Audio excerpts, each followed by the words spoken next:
Hey guys, what kind of tree fits in your hand? A palm tree. Today we are going to go outside because I'm going to show you how I would paint a forest scene, or at least how I would paint trees, like foliage and forests and leaves and flowers and things. Because believe it or not, leaves can be really hard. It's like chaos. It's chaos in a forest. Absolute chaos. You need to put things to order. I hope that's not too intimidating. Let's go. Follow me.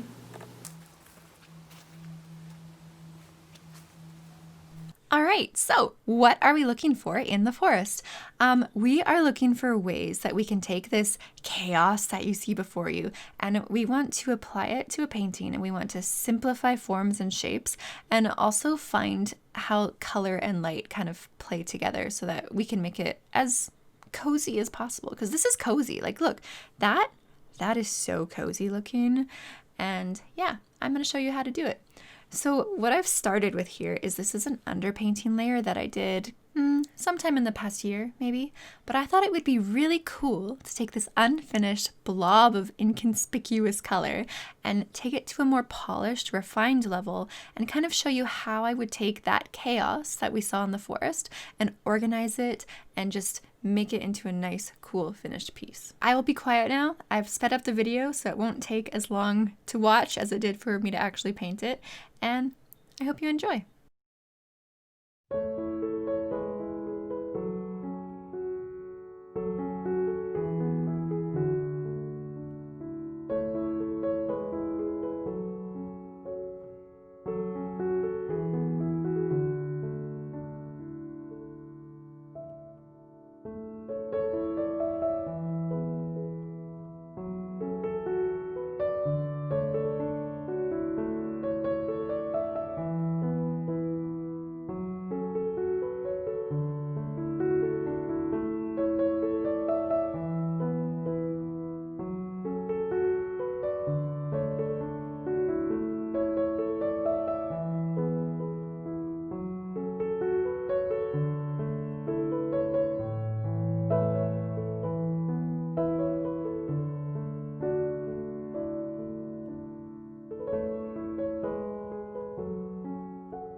And that's it. That is it. That was not so hard. And also just like feels good to do it. Painting trees. It's like my favorite thing. May the forest be with you. I'll leave you alone now. Get it? Leaf. Forest. Leaf. Funny.